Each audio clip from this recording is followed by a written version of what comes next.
ఓం శ్రీ గురుభ్యో నమ. ఓం శ్రీ సాయినాథాయ నమ. సాయి భక్తులకు నమస్కారం. బాబావారి ఆశీర్వాదంతో అందరూ ఆరోగ్యంగా, సంతోషంగా, సుఖంగా ఉన్నారని అనుకుంటున్నాను. శ్రీ సాయి సచ్చరిత్రం 33వ అధ్యయనంలో ఊది మహిమ గురించి చూద్దాం. అందులో ఊది మహిమ అంటే బాబావారు మనకు ఊదినిచ్చేవారనమాట. ఆయన 2 నియమాలు భక్తులకు పెట్టేవారు. ఒకటి దక్షిణ, అంటే దక్షిణలో 2 అడిగేవారు అనమాట. ఎప్పుడు 2 రూపాయలు అడిగేవారు. ఒకటి శ్రద్ధ, 2 సబూరి. శ్రద్ధ అంటే ఓర్పు, సబూరి అంటే నమ్మకం. ఓర్పుతో కూడినటువంటి నమ్మకంతో ఆయనను మనం సేవించినట్టయితే అది ఖచ్చితంగా జరిగి తీరుతుంది. ఆ విధంగా శ్రద్ధ, సబూరి ఈ 2 ఎప్పుడూ బాబావారు భక్తుల్ని అడిగేవారనమాట. అదేవిధంగా ఊది కూడా బాబావారు ఎప్పుడూ ఊది ఇచ్చేవారనమాట. ఏది అయినా సరే, అంటే బూడిద పదార్థము అన్నట్టు అనమాట. కట్టెల నుండి మండి వచ్చే బూడిదని విభూది అంటున్నారు. ఆ ఊదినే బాబావారు పంచేవారు. ఏది ప్రపంచంలో శాశ్వతం కాదు, అంతా కూడా చివరికి బూడిదమయమే అయ్యేది అనేది ఆయన సందేశం. కాబట్టి అది ఏ విధంగా చెప్పారో భక్తులకి చూద్దాం. గత అధ్యయనంలో గురువు మహిమను వర్ణించితిమి. ఇందులో ఊది మహిమను వర్ణించేదము. 33వ అధ్యయనంలో మనం ఇప్పుడు గొప్ప యోగీశ్వరులకు నమస్కరించేదము. వారి కరుణా కటాక్షములు కొండంత పాపములను కూడా నశింపజేయును, మనలోని దుర్గములను పోగొట్టును, అంటే చెడు అలవాట్లను పోగొట్టును. వారి సామాన్యపు పలుకులే మనకు నీతులు బోధించును. వాళ్ళు చెప్పే చిన్న సెంటెన్స్ అయినప్పటికీ కూడా ఎంతో నీతితో కూడినటువంటిదై ఉంటుంది గురువు చెప్పేది. అమృతానందము ప్రసాదించను, ఇది నాది అది నీది అను భేదభావము వారి మనసునందు పుట్టదు. వారి రుణమును ఈ జన్మయందు కానీ వచ్చే పెక్కు జన్మల యందు కానీ మనం తీర్చుకొనలేము. గురువు యొక్క సాంగత్యము కానీ, గురువు యొక్క కరుణా కటాక్షము కానీ, వారి యొక్క రుణము మనము ఈ జన్మలో తీర్చుకోము. ముందు ముందు ఎన్ని జన్మలు ఉన్నాయో ఆ జన్మలో కూడా మనం తీర్చుకోలేము. అటువంటిదనమాట గురు సేవ, గురుని యొక్క కటాక్షం. ఊది ప్రసాదం. బాబా అందరి వద్ద నుంచి దక్షిణ తీసుకొనుచుండిరి. అందరికీ తెలిసిన విషయమే. ఈ విధముగా వసూలు చేసిన మొత్తములో ఎక్కువ భాగం దానము చేసి మిగతా దానిలో మంట చెరుకును, అంటే కట్టెలను కొనుచుండెను. ఈ కట్టెలను బాబా దునిలో వేయుచుండెను. దానిని నిత్యం మంట పెట్టుచుండెను. అది ఇప్పటికీ నటులే మండుచున్నది. బాబావారు దుని వెలిగించేవారనమాట. ఆ దునిలో కట్టెలు వేస్తుంటే అగ్నిహోత్రుడు ఆవురుమంటూ తినేసేవాడు. అలా ఆ విధంగా ఎప్పుడూ బాబావారు దునిని పెడుతున్నాడు కదా, అది ఇప్పటికీ కూడా బాబావారి మందిరంలో మనం చూడవచ్చు అనమాట. దుని నిరంతరం వెలుగుతూ ఉంటుందన్నమాట. అందులో కొబ్బరికాయలు కానీ, మనం కట్టెలు కానీ, తర్వాత వచ్చేసి అగరబత్తీలు కానీ, మనం మొక్కునేసి టెంకాయ అనమాట, తుప్పుతో కూడినటువంటి టెంకాయ ఆ దునిలోకి వేయచ్చు. అందులోని బూడిదనే ఊది అనుచున్నాము. బాబా దానిని భక్తులకు తమ తమ ఇండ్లకు తిరిగి పోవునప్పుడు పంచిపెట్టేవారనమాట. ఆ విభూదిని బాబావారు పాడుపదిన మసీదులో ఉండేవారు కదా, అంటే దానికి పేరు పెట్టారు ద్వారకామాయి అని. అలా భక్తులు దర్శించుకోవడానికి వచ్చిన వారందరికీ కూడా చేతుల్లోకి కొద్దిగా విభూది పెట్టేవారనమాట. బాబావారు బ్రతికున్నప్పుడు భక్తులు సేవ చేస్తున్నప్పుడు భక్తులకు ఆ విధంగా ఇచ్చేవారు విభూదిని. ఊది వలన బాబా ఏమీ ఉద్దేశించను, ఏమి చెప్పాలనుకుంటున్నాడు? ప్రపంచంలో కనిపించు వస్తువులన్నీ బూడిద వలె అశాశ్వతములు. బూడిద వలె అశాశ్వతం.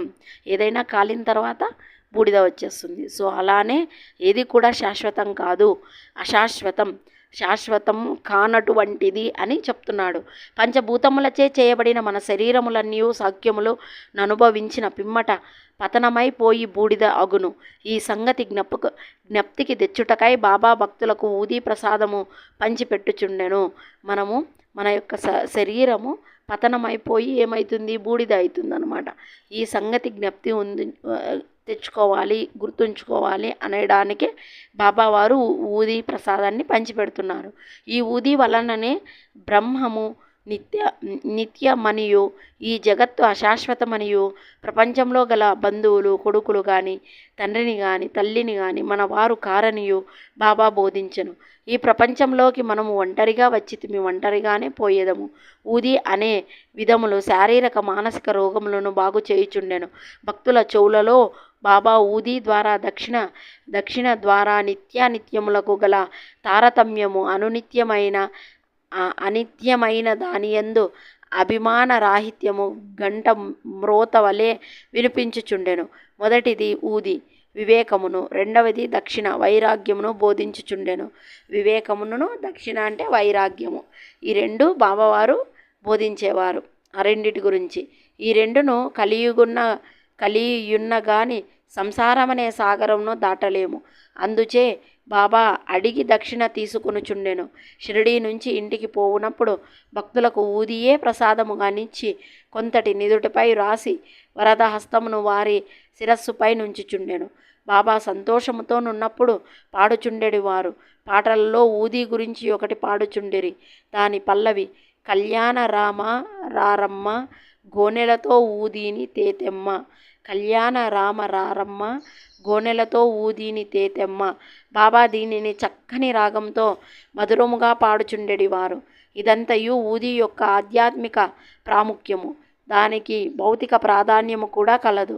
అది ఆరోగ్యమును, ఐశ్వర్యమును, ఆతురతల నుండి విమోచనమును మొదలగునవి ఎసుగుచుండెను. ఇక ఊది నెక్స్ట్ వీడియోలో ఊది యొక్క కథల గురించి చెప్పుకుందాం. బాబావారు ఇక్కడ ఊది గురించి చెప్తున్నారన్నమాట. ఏది కూడా శాశ్వతం కాదు, ఏది మనతో ఉండదు. మనం ఈ ప్రపంచంలోకి ఒంటరిగా వచ్చాము, ఒంటరిగానే వెళ్తాము. ఏదైనా సరే పతనమైపోవలసిందే అని తెలియచెప్పడానికి బాబావారు ఇక్కడ ఊదిని దానితో పోల్చి చెప్పారనమాట.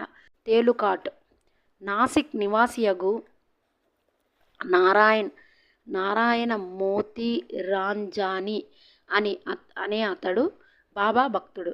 అతడు రామ్చంద్ర వామన మోడక్ అను బాబా భక్తుని వద్ద ఉద్యోగం చేయుచుండెను. అతడు ఒకసారి తన తల్లితో షిరిడీకి పోయి బాబాను దర్శించెను. అప్పుడు స్వయముగా బాబా అతడు మోదక్ సేవను మాని తాను సొంతముగా వ్యాపారం పెట్టుకొనవలెనని చెప్పెను. కొన్ని దినముల తరువాత బాబా మాట సత్యమయ్యను. నారాయణ జాని ఉద్యోగము మాని స్వయముగా ఆనందాశ్రమము అను హోటలు పెట్టెను. అది బాగా అభివృద్ధి చెందెను. ఒకసారి ఈ నారాయణరావు స్నేహితునికి తేలు కుట్టెను. దాని బాధ భరింపరానంతయుండెను. అటువంటి విషయములలో ఊది బాగా పనిచేయును. నొప్పియున్న చోట ఊదిని రాయవలనను. అందుచే నారాయణరావు ఊది కొరకు వెతికెను. కానీ అది కనిపించలేదు.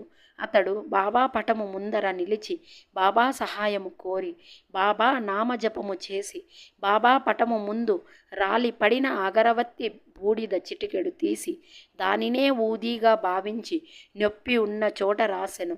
అతడు ఊది రాసి చేయి తీసివేయగానే నొప్పి తగ్గిపోయెను. ఇద్దరూ ఆశ్చర్య ఆనందములలో మునిగిరి. బాబావారి యొక్క విభూది నారాయణరావు మోతీరాంజా దగ్గర లేకపోతే బాబావారి పటం ముందర ఉన్న అగరవత్తి పొడినే ఆయన విభూదిగా తలిచి తేలుకాట దగ్గర పెట్టాడనమాట. ఎవరి యొక్క తేలుకాట దగ్గర? తన యొక్క స్నేహితుడు నారాయణరావు స్నేహితునికి తేలు కుట్టిందనమాట. ఈ నారాయణరావు మోతీరాంజ్ అనే స్నేహితుడికి తేలు కుట్టినప్పుడు అతని యొక్క స్నేహితుడికి తేలు కుట్టిన చోట బాబావారి విభూది రాద్దామని చూశాడు.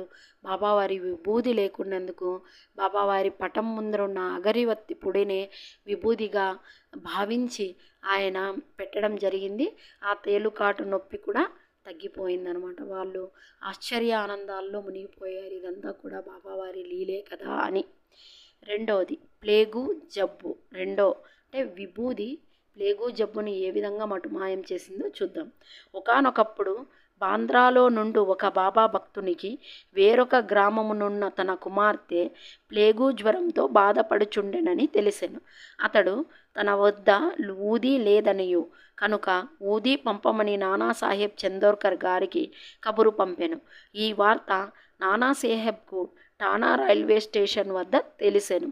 అప్పుడతడు భార్యతో కూడా కళ్యాణ్ పోవుచుండెను. వారి వద్ద అప్పుడు ఊదీ లేకుండెను.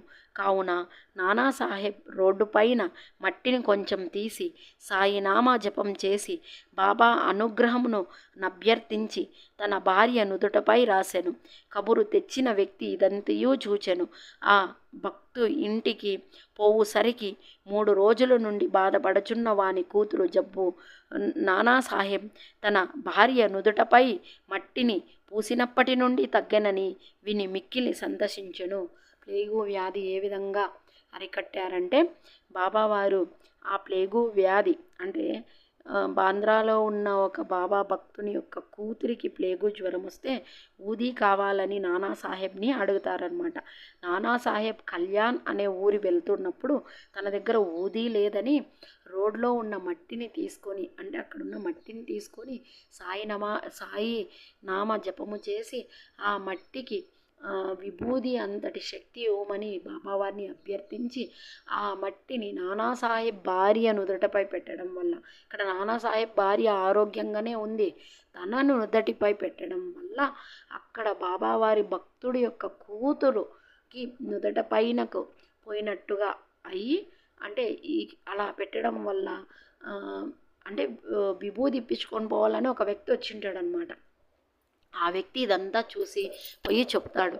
చెప్పిన వెంటనే అప్పుడు నుండి నానాసాహెబ్ ఎప్పుడైతే తన భార్య నుదటపై మట్టినే విభూదిగా తలిచి రాస్తాడో అప్పటి నుండి అది అక్కడ ఒక సాయి భక్తుని యొక్క కూతురికి బాగలేదు అంటే ఇది వెళ్ళి అక్కడ పనిచేసి అలా ప్లేగు జబ్బు నయమైనట్టుగా బాబావారి విభూది అంత, అంటే బాబావారి సమయానికి బాబావారి విభూదే ఉండాల్సిన అవసరం లేదు.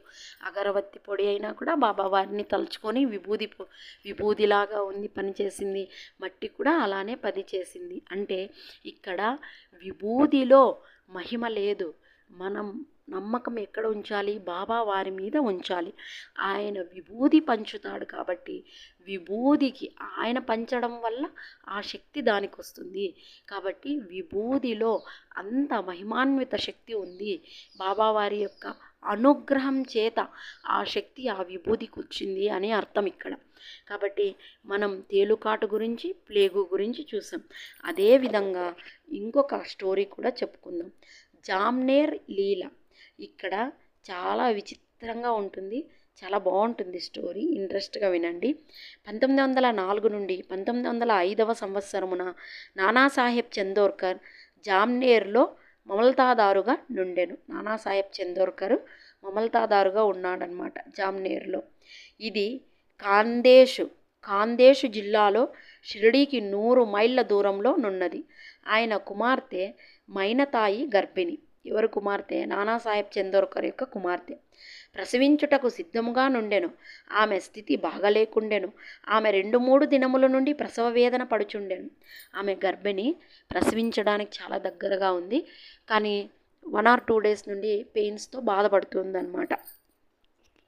ఇప్పుడు ఆ బాధనంతా కూడా నానాసాహెబ్ వాళ్ళ నాన్న, ఆమె ఎవరు? మైనతాయి యొక్క వాళ్ళ నాన్న నానాసాహెబ్ చందోర్కర్, అతను దిగులుగా ఉండి బాబావారి దగ్గర ప్రేయర్ చేశారనమాట. నానాసాహెబ్ ఔషధములన్నీ ఆయన కూడా అంటే ఔషధాలన్నీ కూడా ప్రయత్నించాడనమాట. ఏ ఔషధం కూడా పని చేయలేదు. నానాసాహెబ్ ఔషధములన్నీ వాడాను, కానీ ప్రయోజనం లేకుండెను. అప్పుడు బాబాను జ్ఞప్తికి తెంచుకొని వారి సహాయం వేడాను. ఏ విధంగా వేడాడు? బాబావారి పటం ముందర, బాబా నేను అన్ని ఔషధాలు ప్రయత్నించాను, కానీ ఏది కూడా పని చేయడం లేదు, నేనేం చేయాలో మీరే సెలవు ఇవ్వండి అని చెప్పి అతనికి విభూది గుర్తుకొస్తుంది, కానీ చూస్తాడు, వెతుకుతాడు, విభూది ఉండదన్నమాట.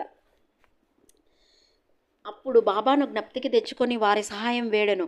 షిరిడీలో రామ్గిర్ బువా అను సన్యాసి ఉండెను. బాబా అతన్ని బాపుగీర్ బువా అనువారు. అతన్ని స్వయముగా కాందేశులో నుండెను. అతడచ్చటికి పోవుటకు నిశ్చయించుకొనెను. బాబా అతనిని పిలిచి మార్గమధ్యమున జామ్నేర్లో కొంత విశ్రాంతి తీసుకొని నానాసాహెబ్కు ఊదీని హారతి పాటను ఇమ్మనెను. అంటే తన భక్తుడు కష్టంలో ఉన్నాడు. సో తెలుసు బాబావారికి నానాసాహెబ్ చందోర్కర్ యొక్క కూతురికే కదా ప్రసవ వేదన, కాబట్టి తెలుసు. ఆయన ప్రార్థన చేస్తున్నాడు అంతే నానాసాహెబ్ చందోర్కర్. కానీ బాబావారి దర్శనం చేసుకోవడానికి రామ్గిర్ బువా అనే అతను వచ్చాడు. ఆయన్ని బాపుగిర్ బువా అని బాబా పిలిచేవాడు. ఆయనది ఏ ఊరు? కాందేశ్ అనమాట. కాందేశ్ అతని స్వగ్రామమున కాందేశ్లో నుండెను. కాందేశునికి దగ్గరగా ఉండేది జమ్నేరు. జమ్నేరులో నువ్వు విభూది ఇచ్చిపోవాలి అని చెప్పి, నీకు మార్గమధ్యమున పని ఉంది అని చెప్పి బాబావారు ముందుగానే, బాబావారికి ఎవరు వార్త చెప్పకనే ఆయనే తన శక్తి ద్వారా తెలుసుకొని తన భక్తుల ఆపదల్లో ఉన్నారు, ప్రేయర్ చేస్తున్నాడు నానాసాహెబ్ చందోర్కర్ అని చెప్పి ఈయన రామ్గిర్ బువాతో ఇచ్చి పంపిస్తాడనమాట. అతని స్వగ్రామం కాందేశు నుండెను. అతడచ్చటికి పోవుటకు నిశ్చయించుకొను. ఎవరు? రామ్గిర్ బువా. బాబా అతన్ని పిలిచి మార్గమధ్యమున జామ్నేర్లో కొంత విశ్రాంతి తీసుకొని నానాసాహెబ్కి ఊదీని హారతి పాటను ఇమ్మనెను. తన వద్ద 2 రూపాయలున్నాయని, అవి జలగాం వరకు రైలు టికెట్కు సరిపోవునని, కాబట్టి జలగాం నుండి జామ్నేర్ పోవుటకు సుమారు 30 మైళ్ళు ధనము లేదని రామ్గిర్ బువా చెప్పెను. అన్నీయూ సరిగా అమరునుగాన నతడు కలత చెందనవసరం లేదని బాబా పలికెను. తను చెప్పాడనమాట, జలగాం వరకే రైలు టికెట్కి నాకు ఉన్నాయి, జలగాం నుండి జామ్నేర్ పోవుటకు 30 మైళ్ళు దూరం ఉంది, నా దగ్గర అంత ధనం లేదు అని బాబావతో చెప్తే, అన్నీ అవే సర్దుకుంటాయి, అన్నీ అవే సరిపోతాయి, బయలుదేరు నువ్వు అని చెప్పి పంపిస్తాడనమాట. అతడు కలత చెందన అవసరం లేదని బాబా పలికెను. శ్యామాను పిలిచి మాధవ అడ్కర్ రచించిన హారతిని రాయమనెను. హారతి పాటను ఊదీని రామ్గిర్ బువాకిచ్చి నానాసాహెబ్కి అందజేయమనెను. బాబా మాటలపై ఆధారపడి రామ్గిర్ బువా షిరిడీ విడిచి రాత్రి 2:30 గంటలకు జలగాం చేరెను. అతడికి చేరినప్పటికీ తన చెంత 2 అణాలు మాత్రమే ఉండెను, కాబట్టి కష్టదశలో నుండెను. అప్పుడే ఎవరో బాపుగిర్ బువా ఎవరు అని కేక వైచుండిరి. బువా అచ్చటికి పోయి తనేనని చెప్పెను. నానాసాహెబ్ పంపించారని చెప్పెను. ఆ బండ్రోతు బువాను ఒక చక్కటి టాంగా వద్దకు తీసుకుని పోయాను. అన్నీ అవే అమరుతాయి, నువ్వు బయలుదేరు అన్నాడు కదా. ఇక్కడ అంతా కూడా బాబావారి లీలే. నానాసాహెబ్ చందోర్కర్ ఏ టాంగాను పంపి ఇచ్చిండడు. అక్కడ బాబావారే వచ్చి, బాబావారే కదా రామ్గిర్ బువాని బాపుగిర్ బువా అని పిలిచేది. బాపుగిర్ బువాకి గుర్తుకు రాలేదు. బాబావారు ఒక్కరే కదా నన్ను అలా పిలిచేది, సంబోధించేది. ఇప్పుడు వచ్చినది బాబావారే అయిండొచ్చు కదా అని ఆయనకి స్ట్రైక్ కాలేదన్నమాట. బట్ నేనే పోయే కంగారులో ఉన్నాడు కాబట్టి నేనే అన్నాడు. దాన్ని మంచి టాంగా దగ్గరికి తీసుకుపోయాడు. దానికి 2 మంచి గుర్రములు కట్టి ఉండెను. ఇద్దరూ అందులో కూర్చుండి బండిని వదిలిరి. టాంగా వేగముగా పోయెను. తెల్లవారుజామున టాంగా యొక్క సెలయేరు వద్దకు చేరెను. బండి తోలువాడు గుర్రములు నీళ్లు త్రాగించుటకు పోయెను. బండ్రోత్ రామ్గిర్ బువాను పలహారం చేయమని పలహారపు దినుసులను పెట్టెను. గడ్డము మీసములున్న ఆ బండ్రోతు బట్టలు చూచి రామ్గిర్ బువా అతడు మహమ్మదీయుడని సంశయించి పలహారం తినకుండెను. కానీ ఆ బండ్రోతు తాను హిందువుడనియు గర్వాలా దేశపు క్షత్రియుడనియు నానాసాహెబ్ ఆ పలహారం పంపెను గాన తిన్నటకు ఎట్టి సంశయము వలదనెను. అప్పుడిద్దరూ కలిసి పలహారం చేసి బయలుదేరిరి. ఉషంకాలమున జామ్నేర్ చేరిరి. ఒంటికి పోసుకొనుటకై రామ్గిర్ బువా టాంగా దిగి 2-3 నిమిషాలలో వచ్చెను. తిరిగి వచ్చేసరికి టాంగా కానీ టాంగా తోలువాడు కానీ బండ్రోతు కానీ లేకుండెరి. బాపుగిర్ బువా నోటి వెంట మాట రాకుండెను. దగ్గరున్న కచేరికి పోయి అడుగగా నానాసాహెబ్ ఇంటి వద్దనే ఉన్నట్లు తెలిపెను. అతడు నానాసాహెబ్ గారింటికి వెళ్ళి తాను షిరిడీ సాయిబాబా వద్ద నుంచి వచ్చినట్టు చెప్పెను. బాబా ఇచ్చిన ఊది హారతి పాట నానాసాహెబ్కి అందచేసెను. మైనతాయి చాలా దుస్థితిలో నుండెను. అందరూ ఆమె గూర్చి మిగులు ఆందోళన పడుచుండిరి. నానాసాహెబ్ తన భార్యను పిలిచి ఊదిని నీళ్లలో కలిపి కుమార్తెకిచ్చి హారతిని పాడమనిరి. బాబా మంచి సమయంలో సహాయము పంపిననుకునిరి. కొద్ది నిమిషంలోనే ప్రసవము సుఖముగా జరిగినని వార్త వచ్చెను. గండము గడిచినదని చెప్పిరి. నానాసాహెబ్ గారు టాంగాను నౌకరును పలహారములను పంపినందుకు బాపుగిర్ బువా ఆయనకు కృతజ్ఞతలు తెలుపగా నతడు మిక్కిలి ఆశ్చర్యపడను. షిరిడీ నుంచి ఎవరు వచ్చుచున్నది అతనికి తెలియదు కనుక నతడేమీ యుండలేదని చెప్పెను. టాంగాను నౌకర్ను పలహారం పంపావని బాపుగిర్ బువా కృతజ్ఞతలు తెలిపాడు. అప్పుడు షిరిడి నుంచి ఎవరు వస్తున్నారనేది నాకేమీ తెలియదు, నేను ఎవ్వరినీ పంపలేదు అని చెప్పి నానాసాహెబ్ చందోర్కర్ రామ్గిర్ బువాకి చెప్తాడు. రామ్గిర్ బువాని బాబావారు ఏం పిలుస్తున్నాడు, బాపుగిర్ బువా అని పిలుస్తున్నాడు కదా. అప్పుడు మిక్కిలి అమితాశ్చర్యపడ్డారు. ఇదంతా కూడా బాబావారి లీలే. ఇది మా దగ్గరికి బాబావారి మేము కష్ట సమయంలో ఉన్నాము, బాబావారిని వేడుకుంటూ ఉంటే, ప్రార్థన చేసుకుంటూ ఉంటే ఆయన ఒక మనిషిని పంపి విభూది పంపించాడు. నా దగ్గర డబ్బులు లేదని చెప్పినప్పటికి కూడా రామ్గిర్ బువా నేనంతా చూసుకుంటాను అని అనలేదు. అన్నీ అవంతకవే అమరతాయని అన్నాడు. అక్కడ బాబావారే వచ్చి, టాంగాలో బాబావారే వచ్చి పిలుచుకొచ్చి నానాసాహెబ్ ఇంటి దగ్గర ఇడిచి మాయమైపోయారు అని అర్థం. బీవీ దేవ్గారి విషయమై నానాసాహెబ్ చందోర్కర్ కొడుకు బాపురావ్ చందోర్కర్ను రామ్గిర్ బువాను కలుసుకొని విచారించి సాయిలీలా మ్యాగజైన్లో 11, 12, 13 గొప్ప వ్యాసమున ప్రకటించినారు.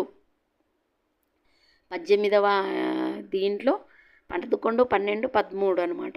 బివి నరసింహస్వామి గారు మైనతాయి బాపురావు చందోర్కర్ను రామ్గిర్ బువాల వాజ్మూలమును సేకరించి భక్తుల అనుభవములు అను గ్రంథమున 3వ భాగమున ప్రకటించినారు. ఈ విధంగా భక్తులు కష్టంలో ఉన్నప్పుడు సాక్షాత్తు ఆ బాబావారే వచ్చి కాపాడారు. ఆయన బ్రతికున్నప్పుడు కూడా లీలలు చేశాడు, ఆయన సమాధి అయిన తర్వాత కూడా లీలలు చేశారు. ఆయన అన్నీ కూడా ఎన్నో మహిమలు చూశారు. నమ్మకున్న వాళ్ళని ఎప్పుడు కూడా ఆయన అన్యాయం చేయలేదు. ఆయన ఎప్పుడూ ఒక భక్తునికి చెప్పేది 2 నియమాలు. 1 శ్రద్ధ, 2 సబూరి, ఓర్పు, నమ్మకం. ఓర్పుతో కూడినటువంటి నమ్మకంతో ఉంటే మనం ఎందులోనైనా విజయం సాధించవచ్చు. అది దేవుడి విషయంలో అయినా సరే, మనం ఆ దేవుడి మీద ఓర్పు, నమ్మకంతో ఉంటే అనంతమైన ఫలితాలను పొందుతాము. ఇక్కడ బాబావారు నేను మహమ్మదీయునని, నేను హిందువునని కానీ ఎప్పుడూ చెప్పలేదు. ఆయనకి మతం అంటకట్టద్దండి. ఆయన గురువు, హీఈస్ గురువు అంతే. గురువు, సద్గురువు, గురువులలో శ్రేష్టమైన వారు కాబట్టి సద్గురువు. ఆయన ఎప్పుడూ కూడా చింకి గుడ్డలే వేసుకున్నారు తప్పితే మనం ఇప్పుడు షిరిడీలో ఎన్నో కిరీటాలు పెట్టచ్చు. హారతి సమయాల్లో 4 హారతుల్లో కూడా మనం మంచి మంచి బట్టలు, మంచి మంచి శాల్వాలు బాబావారికి కప్పుతూ ఉండొచ్చు. పులహారాలతో అలంకరణ చేయొచ్చు, నగలతో అలంకరణ చేయొచ్చు, కిరీటంతో అలంకరణ చేయొచ్చు. బట్ బాబావారు అవన్నీ ఎప్పుడూ ఏవీ కోరుకోలేదు. ఆ అలంకరణ అంతా కూడా మన కోసమే, మన తృప్తి కోసమే. ఆయన సబ్కా మాలిక్ ఏక్ హై, భగవంతుడు ఒక్కడే అన్నాడు. అందరూ కూడా మంచిని ఆచరించి చూపాడు, మంచిని బోధించాడు, మంచి మార్గంలోనే నడవాలని చూయించాడు. అంతే తప్పితే ఆయన ఎవరి దగ్గర నుండి ఎటువంటి ఇది కోరలేదు, ఎటువంటి ఆర్భాటాలకి పోలేదు, ఎటువంటి ఆడంబరాలకి పోలేదు, ఎటువంటి దేనికి కూడా ఆయన దేని మీద కూడా ఆయన నిరంతరం ఆయన గురువు ఎందే ధ్యాస ఉంచి ధ్యానంలో ఉండేవారు, సైలెంట్గా ఉండేవారు. అంతే తప్పితే ఎప్పుడో ఎక్కడో కొన్ని వందల ఏండ్ల కిందట బాబావారు ఉండి ఈ భూమి మీద 60 ఏండ్లు ఉన్నారు. తర్వాత ఆయన శతాబ్ది ఉత్సవాలు జరిగిన ఊరూరాలో బాబావారి విగ్రహాలు ఉన్నాయి, గుడులు ఉన్నాయి.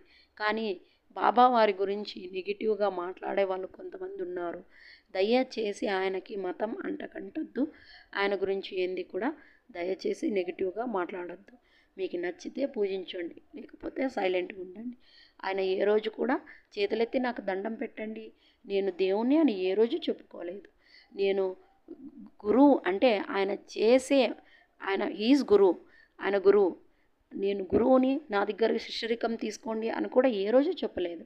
ఆయన చేస్తున్న యొక్క సేవకు ఆయన కళ్ళు లేకున్న వాళ్ళకి కళ్ళు ఇచ్చారు, కుష్టివాణ్ణి మంచిగా చేశారు, తర్వాత వచ్చేసి కాళ్ళు చేతులు లేకునే వాళ్ళకి మంచిగా చేశారు. ఆయన ఎప్పుడూ ప్రేమనే చూయించాడు, ప్రేమనే పంచాడు, మంచే చెప్పాడు, మంచే ఆచరించాడు. అంతేగాని ఎవరికి ఎటువంటి హాని చెయ్యలేదు. నారాయణరావు అనే భక్తుడికి బాబావారిని దర్శించే 2 సార్లు దర్శించే భాగ్యం దొరికింది. బాబా సమాధి చెందిన 3 ఏండ్లకు షిరిడీకి పోవాలని అనుకొనెను, కానీ పోలేకపోయెను. బాబా సమాధి చెందిన 1 సంవత్సరంలో నతడు జబ్బుపడి మిగులు బాధపడుచుండెను. సాధారణ చికిత్స వలన ప్రయోజనం కలగలేదు. కావున రాత్రింబవళ్ళు బాబాను ధ్యానించెను. ఒకనాడు స్వప్నంలోనొక దృశ్యము చూచెను. అందు బాబా అతన్ని ఓదార్చి ఇట్లనెను, ఆందోళన పడవద్దు, రేపటి నుంచి బాగగును, వారం రోజులలో నడవగలవు. స్వప్నంలో చెప్పిన రీతిగా రోగం వారంలో కుదిరెను. నిచ్చట మన ఆలోచించవలసినది విషయమేదనగా, శరీరమున్న వాళ్ళు బాబా బ్రతికియుండిరా, శరీరము పోయినదనిగా చనిపోయినారా? లేదు, ఎల్లప్పుడూ జీవించియే ఉన్నారు. వారు జనన మరణములకు అతీతులు. ఎవరైతే బాబాను ఒకసారి హృదయపూర్వకముగా ప్రేమించెదరో వారెక్కడున్నప్పటికీ ఎట్టి సమయమందు గాని బాబా నుంచి తగిన జవాబు పొందెదరు. వారెల్లప్పుడూ మన ప్రక్కనే ఇందురు. ఏ రూపంలోనూ భక్తునకు దర్శనమిచ్చి వాని కోరికను నెరవేర్చెదరు. ఇక్కడ నారాయణరావు అనే భక్తుడికి ఆయనకు ఆరోగ్యం బాగాలేకుండింది. బాబావారిని దర్శనం చేసుకోవాలనుకున్నారు. బాబావారి సమాధి అయినాక కూడా 3 ఏండ్లు అయినప్పటికి కూడా బాబావారిని దర్శనం చేసుకోలేకపోయాడు. కానీ బాబావారు సమాధి అయిన తర్వాత 1 సంవత్సరంలోనే నారాయణరావు చాలా బాధపడ్డాడనమాట ఆరోగ్యపరంగా. కానీ బాబావారిని ఎప్పుడూ ధ్యానిస్తూ ఉంటే బాబా కలలో కనిపించి, నీకు ఖచ్చితంగా రేపటి నుండి బాగవుతుంది, వారం రోజుల్లో నడగలుగుతావు అని చెప్పింటే అలానే జరిగిందనమాట. సో అప్పుడు అనుకున్నాడు, బాబావారి జీవ సమాధి అయింటే సమాధి అయిన వల్ల ఆయన చనిపోయారా, శరీరం లేదనడం వల్ల ఆయన చనిపోయారా, ఆయన బ్రతికే ఉన్నారా అని అతనికి డౌట్ ఏర్పడిందనమాట. కాకపోతే బాబాను ఒకసారి పూర్వకముగా ప్రేమించెదరో వారెక్కడున్నప్పటికీ ఎట్టి సమయమందు గాని బాబా నుంచి తగిన జవాబు పొందెదరు. ఎప్పుడు ఎక్కడ బాబావారిని ఆ విధంగా నమ్మకంతో ఓర్పుతో పూజించడం వల్ల మనం ఎక్కడున్నప్పటికి కూడా ఆయన యొక్క సహాయం మనకు అందుతుంది అని ఈ కథ ద్వారా మనం తెలుసుకోవచ్చు.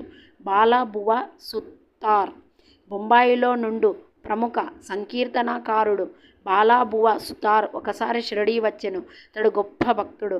ఎల్లప్పుడూ అతడు భగవద్ధ్యానము భజన ఎందే తత్పరుడై ఉండేవాడు. అందుచే అంటే ఎప్పుడు భగవంతుడిని ధ్యానిస్తూనే ఉండేవాడు. అందుచే జనులు వారిని నవయుగ తుకారాం అని పిలిచేవారు. వారు బాబాకు నమస్కరించగా, బాబా నేనితన్ని 4 సంవత్సరం నుండే ఎరుగదను. ఆయన ఎప్పుడూ ధ్యానిస్తూ దైవారాధనలో ఉండడం వల్ల ఆయన్ని తుకారాం ఎప్పుడు భగవంతుడిని ధ్యానిస్తుండే కాబట్టి ఈయన నవయుగ తుకారాం అని చెప్పేవాళ్ళు అనమాట. ఆయన షిరిడీకి పోయి బాబాకి నమస్కరిస్తే, ఈయన్ని నేను ఎప్పుడో చూశాను, 4 సంవత్సరాల కిందటే చూశాను అని అన్నాడు బాబావారు. అప్పుడు తాను మొదటిసారిగా ఇప్పుడే షిరిడీకి వచ్చిన వాడగుటచే బాలాబువా ఇదెట్లు సంభవం అనుకునేను. కానీ తీవ్రంగా ఆలోచించగా బొంబాయిలో 4 సంవత్సరముల కిందట బాబా ఫోటోకు నమస్కరించినట్టు జ్ఞప్తికి వచ్చెను. అతడు బాబా మాటలు ప్రాముఖ్యమును గ్రహించెను. తనలో తానిట్లనుకొనెను, యోగులెంతటి సర్వజ్ఞులు, సర్వాంతర్యాములు, తమ భక్తుల యందు వారికెంత ప్రేమ, నేను వారి ఫోటోను చూచుట వారి స్వయముగా చూచిన దానితో సమానమని నాకు బోధించిరి. కాబట్టి ఈ విధంగా మనం బాబావారిని డైరెక్ట్గా చూడాల్సిన అవసరం లేదు. బాబావారి ఫోటోకి మనం భక్తితో నిష్ఠతో నమస్కారం చేసుకున్నట్టయితే ఆయన ఫోటో ద్వారా కూడా మనల్ని చూడగలుగుతారు, ఆయన్ని మనం చూడగలుగుతాము. కాబట్టి ఈ కథ అదే చెప్పబడిందనమాట.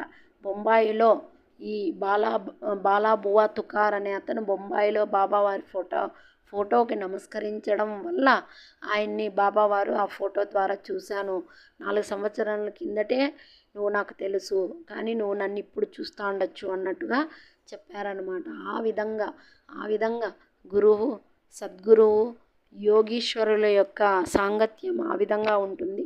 కాబట్టి మనకు ఉండాల్సింది శ్రద్ధ, సబూరి, ఎప్పుడూ కూడా శ్రద్ధతో, అంటే శ్రద్ధ, ఓర్పు, సబూరి అంటే నమ్మకం, ఓర్పుతో కూడినటువంటి నమ్మకంతో ఆయన్ని మనం పూజించినట్టయితే ఖచ్చితంగా మనకు ఎన్నో అనుభవాలు ఎదురవుతాయి. ఇది అప్పా సాహెబ్ కులకర్ణి. ఈ అధ్యయనంలో 33వ అధ్యయనంలో అంతా కూడా ఊది మహిమ గురించే చూస్తున్నాం అన్నమాట. అందులో కథలుగా చెప్పుకుంటూ వెళ్ళామన్నమాట. భక్తుల యొక్క అనుభవాలన్నీ కూడా హేమట్ పంత్ గారు బుక్లో రాయడం జరిగింది. అదే అన్నా సాహెబ్ దాబోల్కర్, ఆయన్నే బాబావారు ఎప్పుడు హేమట్ పంత్ అనేవారు. ఆయన రాయడం జరిగింది. ఆయన చెప్పిన విధంగా మనం సచ్చరిత్రంలో ఉన్న వాటి గురించి చెప్పుకుంటున్నాం కాబట్టి అందులో ఇప్పుడు చివరి కథ అప్పా సాహెబ్ కులకర్ణి. 1917వ సంవత్సరమున అప్పాసాహెబ్ కులకర్ణి వంతు వచ్చెను. అతడు ఠానాకు బదిలీ అయ్యాను. బాలాసాహెబ్ బాటే అతనికి బాబా ఫోటో ఇచ్చియుండెను. అతడు దానిని జాగ్రత్తగా పూజించుచుండెను. పువ్వులు, చందనం, నైవేద్యం బాబాకు నిత్యం అర్పించుచు బాబాను చూడవలెనని మిగులు కాంక్షించుచుండెను. ఈ సందర్భమున బాబా పటమున మనఃపూర్వకముగా చూచినచో బాబాను ప్రత్యక్షంగా చూచిన దానితో సమానమే అని చెప్పవచ్చును. దీనికి నిదర్శనం పైన చెప్పబడిన కథ. కులకర్ణి ఠానాలో నుండగా భివండి పర్యటనకు పోవలసి వచ్చెను. 1 వారం రోజులు లోపల తిరిగి వచ్చుటకు అవకాశం లేకుండెను. అతడు లేనప్పుడు 3వ రోజున ఈ దిగువ ఆశ్చర్యకరమైన సంగతి జరిగెను. మధ్యాహ్నం 12 గంటలకు ఒక ఫకీరు అప్పా కులకర్ణి ఇంటికి వచ్చెను. వారి ముఖలక్షణములు సాయిబాబా ముఖలక్షణములతో సరిపోయెను. కులకర్ణి గారి భార్యాబిడ్డలు వారు షిరిడీ సాయిబాబా గారి అని అడిగిరి. వారిట్లు నుడివిరి, లేదు, నేను భగవంతుని సేవకుడును. వారి యాజ్ఞానుసారం మీ యోగక్షేమములను కనుగొనుటకు వచ్చి తిని అట్లనుచు దక్షిణ అడిగెను. ఆమె 1 రూపాయి ఇచ్చెను. వారొక చిన్న పొట్లంతో ఊదీనిచ్చి దానిని పూజలో ఫోటోతో కూడా నుంచుకుని పూజించమనిరి. పిమ్మట ఇల్లు విడిచి వెళ్ళిపోయిరి. ఇక చిత్రమైన సాయి లీలలు వినుడు.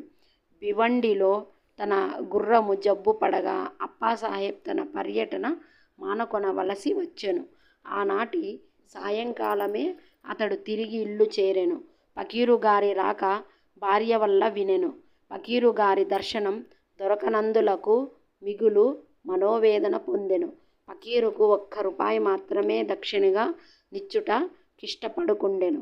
తానే ఇంటి వద్ద నున్నచో 10 రూపాయలకు తక్కువ కాకుండా దక్షిణ ఇచ్చియుందుననెను. వెంటనే ఫకీరును వెదుకుటకై బయలుదేరెను. మసీదులలోను తక్కిన చోట్లును భోజనమును చేయకయే వారి కొరకు వెదికెను. అతని అన్వేషణ నిష్ఫలమయ్యెను. ఇంటికి వచ్చి భోజనం చేసెను. 32వ అధ్యయనంలో ఉత్త కడుపుతో భగవంతుణ్ణి వెదకరాదు అని బాబా చెప్పినది చదువరి గమనించవలెను. అప్పాసాహెబ్ ఇచ్చట ఒక నీతిని నేర్చుకొనెను. భోజనమైన తరువాత చిత్రేయను స్నేహితునితో వ్యాలహోలికి బయలుదేరెను. కొంత దూరం పోగా నెవరో వారి వైపు త్వరగా వచ్చుచున్నట్టు గాన్పించెను. వారి ముఖలక్షణములను బట్టి వారు తన ఇంటికి 12 గంటలకి వచ్చిన వారే అని అనుకొనెను. వెంటనే ఫకీరు చేయి చాచి దక్షిణ అడిగెను. అప్పాసాహెబ్ 1 రూపాయి ఇచ్చెను. వారు తిరిగి అడగగా ఇంకను 2 రూపాయలు ఇచ్చెను. అప్పటికీ అతడు సంతృష్టి చెందలేదు. అప్పాసాహెబ్ చిత్రే వద్ద నుంచి 3 రూపాయలు తీసుకుని ఫకీరుకి ఇచ్చెను. వారింకనూ దక్షిణ కావాలననిరి. అప్పాసాహెబ్ వారింటికి రావలసినదిగా వేడుకొనెను. అందరూ ఇల్లు చేరిరి. అప్పాసాహెబ్ వారికి 3 రూపాయలు ఇచ్చెను. మొత్తం 9 రూపాయలు ముట్టెను. అప్పటికి సంతృష్టి చెందక ఫకీరు ఇంకను దక్షిణ ఇమ్మనెను. అప్పాసాహెబ్ తన వద్దున్న 10 రూపాయల నోటు గలదనెను. ఫకీరు దాన్ని పుచ్చుకొని 9 రూపాయలు తిరిగి విచ్చివేసి అక్కడ నుండి వెడలను. ఇతను అనుకున్నాడు కదా,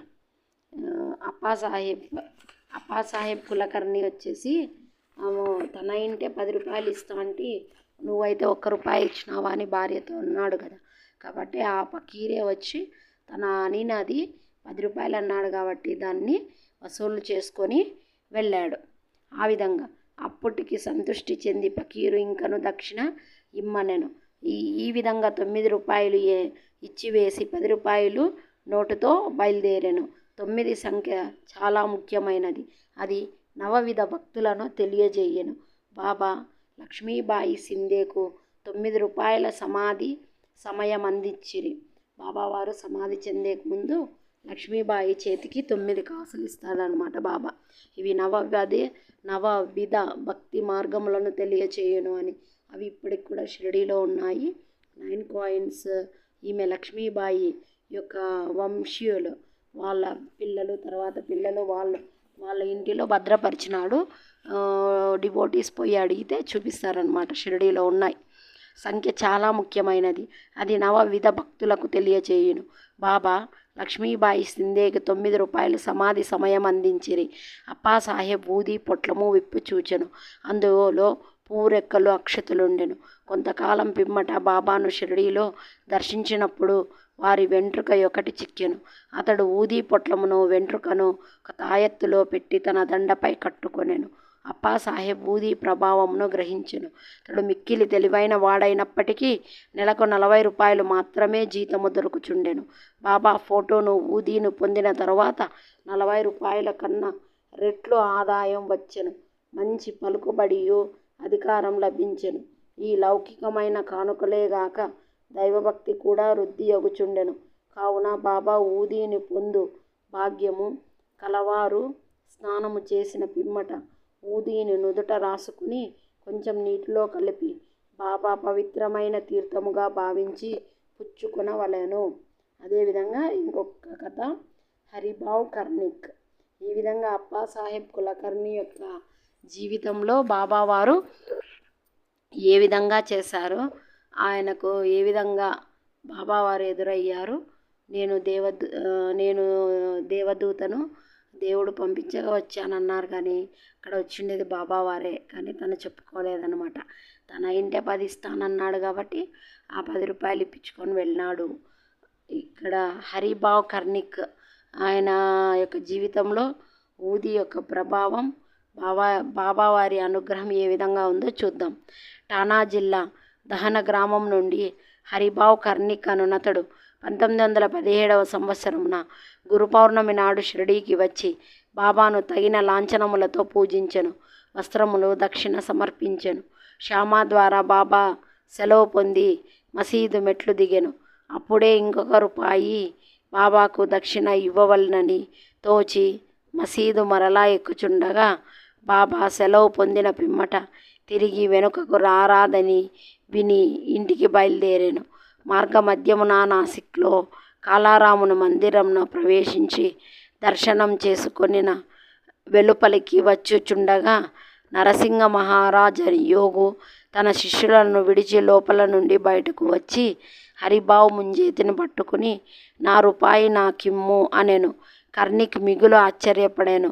రూపాయిని సంతోషముగానిచ్చి సాయిబాబా ఈ విధముగా తానివ్వ నిశ్చయించుకొనిన రూపాయిని నరసింహ మహారాజు ద్వారా గ్రహించుకొనెనను. ఆ విధంగా హరిభావ్ కర్ణిక్ అతను వచ్చేసి 1 రూపాయి ముక్కున్నాడనమాట ఆయన. తర్వాత వచ్చేసి దాన్ని ఏ విధంగా బాబావారి దగ్గరికి చేరింది అంటే, ఈయన నరసింహ మహారాజ్ అనే వ్యక్తి ఆయన గ్రహించడం వల్ల బాబావారు తీసుకున్నారు అని హరిభావ్ కర్ణిక్ అని తన మనసుకు తోచిందనమాట. యోగీశ్వరులందు రొకటే అనియు ఏకాత్మతా భావముతో కార్యము లొనర్తరనియు ఈ కథ తెలుపుచున్నది. యోగీశ్వరులందరూ కూడా ఒక్కటే, వాళ్ళ ఏకాగ్రతతో కార్యములు చేస్తారు, లొనర్తరు అని ఈ కథ మనకి చెబుతోందన్నమాట. ఈ విధంగా గురు పౌర్ణమి నాడు షిరిడీకి వచ్చి బాబాను లాంఛనములతో పూజించెను. వస్త్రములు దక్షిణను సమర్పించెను. ఎవరు? హరిభావ్ కర్ణిక్. ఓం శ్రీ గురుభ్యో నమః. 33వ అధ్యాయం సంపూర్ణం. సద్గురుం శ్రీ సాయినాథార్పణమస్తు. శుభం భవతు. నా వీడియోస్ మీకు నచ్చినట్లయితే లైక్ చేయండి, షేర్ చేయండి, సబ్స్క్రైబ్ చేయండి. Thanks for watching my video.